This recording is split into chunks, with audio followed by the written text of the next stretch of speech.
ನಮಸ್ತೆ, ವಿಭಿನ್ನ ಸಲಹೆಗಳು ಚಾನಲ್ಗೆ ಸ್ವಾಗತ. ನನ್ನ ಹೆಸರು ವೀಕ್ಷಿತ. ಇವತ್ತು ಒಂದು ಸೂಪರ್ ಆಗಿರುವಂಥ ಮನೆಮದ್ದನ್ನು ತಿಳಿಸ್ಕೊಡ್ತಾ ಇದ್ದೀನಿ. ಮನೆಮದ್ದು ತಿಳ್ಕೊಳ್ಳೋದಕ್ಕಿಂತ ಮುಂಚೆ ಇದು ಯಾವೆಲ್ಲ ಸಮಸ್ಯೆಗೆ ಉತ್ತಮ ಅಂತ ತಿಳ್ಕೊಳ್ಳೋದು ಮುಖ್ಯ ಅಲ್ವಾ? ಬನ್ನಿ ಹಾಗಾದರೆ ನೋಡ್ಕೊಂಬರೋಣ. 40 ವರ್ಷ ಆಗುತ್ತಿದ್ದಂತೆ ಇವಾಗ ಎಲ್ಲರಿಗೂ ನಿಶಕ್ತಿ, ಮೂಳೆಗಳ ತೊಂದರೆ, ಕೀಲುಗಳಲ್ಲಿ ನೋವು, ನರಗಳ ತೊಂದರೆ, ಹೀಗೆ ಹಲವಾರು ಸಮಸ್ಯೆ. ಸ್ವಲ್ಪ ದೂರ ನಡೆದರೂ ಸಾಕು ಕಾಲುಗಳಲ್ಲಿ ಬಹಳ ನೋವು ಕಾಣಿಸುತ್ತದೆ. ಕೈಕಾಲಿನಲ್ಲಿ ಜೋಮು ಹಿಡಿಯುವುದು, ಇವೆಲ್ಲ ತೊಂದರೆ ಎದುರಾಗುತ್ತದೆ. ಇದಕ್ಕೆ ಕಾರಣ ಏನು ಗೊತ್ತಾ? ನರಗಳಲ್ಲಿ ರಕ್ತ ಪರಿಚಲನೆ ಸರಿಯಾಗಿ ಆಗದೇ ಇರುವುದು. ಇವಾಗಂತೂ ಲಕ್ಷಾಂತರ ಜನ ವೆರಿಕೋಸ್ ವೇನ್ ಸಮಸ್ಯೆಯಿಂದ ಬಳಲುತ್ತಿದ್ದಾರೆ. ಹಾಗೆ ಹಲವರು ನರಗಳ ಬ್ಲಾಕೇಜ್ ಸಮಸ್ಯೆಯಿಂದ ಸ್ಟೆಂಟ್ ಹಾಕಿಸ್ಕೊಳ್ತಾ ಇದ್ದಾರೆ. ಕೊಲೆಸ್ಟ್ರಾಲ್ಗೆ ಮೆಡಿಸನ್ನ ತಗೊಳ್ತಾ ಇದ್ದಾರೆ. ಆದರೆ ನಮ್ಮ ಅಡುಗೆ ಮನೆಯಲ್ಲೇ ಇರುವ ವಸ್ತುಗಳಿಂದಲೇ ಈ ಎಲ್ಲ ಸಮಸ್ಯೆಗೆ ಪರಿಹಾರ ದೊರೆಯುತ್ತೆ ಅಂದರೆ ನಂಬ್ತೀರಾ? ಖಂಡಿತವಾಗಿಯೂ ನಂಬಲೇಬೇಕು. ನಮ್ಮ ಹಿರಿಯರು ತಯಾರಿಸುತ್ತಿದ್ದಂತಹ ಮನೆಮದ್ದುಗಳಿಂದ ತುಂಬಾ ಪ್ರಯೋಜನವಿದೆ. ಅಂಥ ಒಂದು ಮನೆಮದ್ದು, ಅಂಥ ಒಂದು ಮಿರಾಕಲ್ ಡ್ರಿಂಕನ್ನು ಇವತ್ತು ತಿಳಿಸ್ಕೊಡ್ತಾ ಇದ್ದೀನಿ. ಇದರಿಂದ ನಿಮ್ಮ ರಕ್ತನಾಳಗಳು ಓಪನ್ ಆಗುತ್ತೆ, ರಕ್ತ ಪರಿಚಲನೆ ಸರಿಯಾಗಿ ಆಗುತ್ತೆ, ಹಾಗೆ ಯೂರಿಕ್ ಆ್ಯಸಿಡನ್ನು ಕಂಟ್ರೋಲ್ ಮಾಡುತ್ತೆ, ನೋವು ಕಡಿಮೆ ಆಗುತ್ತೆ. ಮೊದಲಿಗೆ ಈ ರಕ್ತನಾಳಗಳಲ್ಲಿ ಬ್ಲಾಕೇಜ್ ಏನಕ್ಕೆ ಆಗುತ್ತೆ ತಿಳಿಯೋಣ. ನಮ್ಮ ರಕ್ತನಾಳದಲ್ಲಿ ಯಾವಾಗ ಫ್ಯಾಟ್ ಅಥವಾ ಕೊಲೆಸ್ಟ್ರಾಲ್ ಹೆಚ್ಚಾಗುತ್ತೆ, ಅದು ರಕ್ತನಾಳದ ಗೋಡೆಯಲ್ಲಿ ಜಮೆ ಆಗಲು ಶುರುವಾಗುತ್ತೆ. ಹೀಗೆ ಆಗುವುದರಿಂದ ನರಗಳಲ್ಲಿ ಕೊಲೆಸ್ಟ್ರಾಲ್ ಜಮೆಯಾಗಿ ರಕ್ತ ಪರಿಚಲನೆ ಸರಿಯಾಗಿ ಆಗದೆ ಹಾರ್ಟ್ ಅಟ್ಯಾಕ್ನಂತಹ ಸಮಸ್ಯೆ ಎದುರಾಗುತ್ತದೆ. ಹಾಗೆ ಈ ಬ್ಲಾಕೇಜ್ ಏನಾದರೂ ಕಾಲಿನಲ್ಲಿದ್ದರೆ ಇದನ್ನು ವೆರಿಕೋಸ್ ವೇನ್ಸ್ ಅಂತಾರೆ. ಇನ್ನು ರಕ್ತ ಪರಿಚಲನೆ ಸರಿಯಾಗಿ ಆಗದಿದ್ದರೆ ಕೈಕಾಲುಗಳಲ್ಲಿ ನೋವು ಕಾಣಿಸುತ್ತದೆ. ಇದಕ್ಕೆ ಉತ್ತಮವಾದ ಪರಿಹಾರ ಏನು?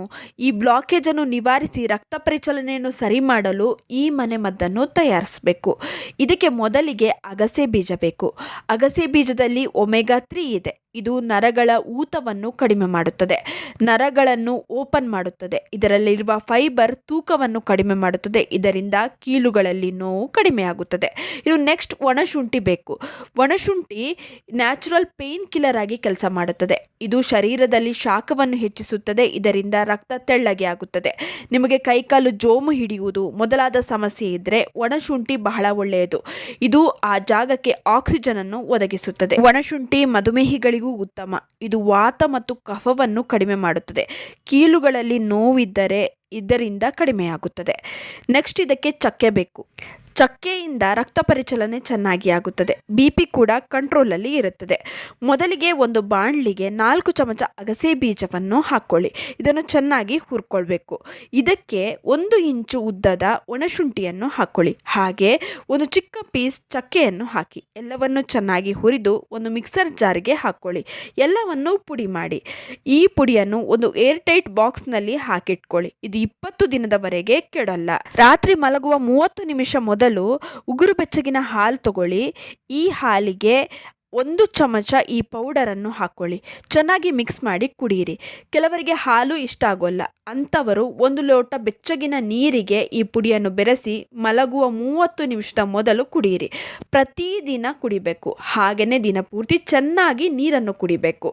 ಪ್ರತಿದಿನ ಈ ಮನೆಮದ್ದನ್ನು ಕುಡಿಯಿರಿ. 3 ದಿನದಲ್ಲೇ ನಿಮಗೆ ಕೈಕಾಲಿನಲ್ಲಿ ನೋವು ಕಡಿಮೆ ಆಗೋದು ಗೊತ್ತಾಗುತ್ತೆ. ಹಾಗೆ 20 ದಿನದಲ್ಲಿ ವೆರಿಕೋಸ್ ವೇನ್ ಸಮಸ್ಯೆ ಇರುತ್ತಲ್ಲ, ಇದರಿಂದ ಪರಿಹಾರ ದೊರೆಯುತ್ತದೆ. ಕಡಿಮೆ ಆಗೋದು ನಿಮಗೆ ಕಾಣಿಸುತ್ತದೆ. ಕೈಕಾಲು ಜೋಮು ಹಿಡಿಯುವ ಸಮಸ್ಯೆ ಕಡಿಮೆ ಆಗುತ್ತದೆ. ನಿಮಗೆ ಫಲಿತಾಂಶ ಸಿಕ್ಕರೆ ಕಮೆಂಟ್ ಸೆಕ್ಷನಲ್ಲಿ ತಿಳಿಸಿ. ಹಲವರಿಗೆ ಉಪಯೋಗ ಆಗ್ಬೋದು. ಇನ್ನು ಈ ವಿಡಿಯೋ ಇಷ್ಟವಾಗಿದ್ದರೆ ಲೈಕ್ ಮಾಡಿ, ಶೇರ್ ಮಾಡಿ. ನಿಮ್ಮ ಅನಿಸಿಕೆ ಅಭಿಪ್ರಾಯಗಳನ್ನು ಕಮೆಂಟ್ ಸೆಕ್ಷನಲ್ಲಿ ತಿಳಿಸಿ. ನೀವಿನ್ನು ವಿಭಿನ್ನ ಸಲಹೆಗಳು ಚಾನಲನ್ನು ಸಬ್ಸ್ಕ್ರೈಬ್ ಮಾಡ್ಕೊಂಡಿಲ್ಲ ಅಂದರೆ ದಯವಿಟ್ಟು ನಮ್ಮ ಚಾನಲನ್ನು ಸಬ್ಸ್ಕ್ರೈಬ್ ಮಾಡ್ಕೊಳ್ಳಿ. ಹಾಗೆ ಪಕ್ಕದಲ್ಲೇ ಇರುವ ಬೆಲ್ ಬಟನನ್ನು ಕ್ಲಿಕ್ ಮಾಡಿ. ಧನ್ಯವಾದಗಳು.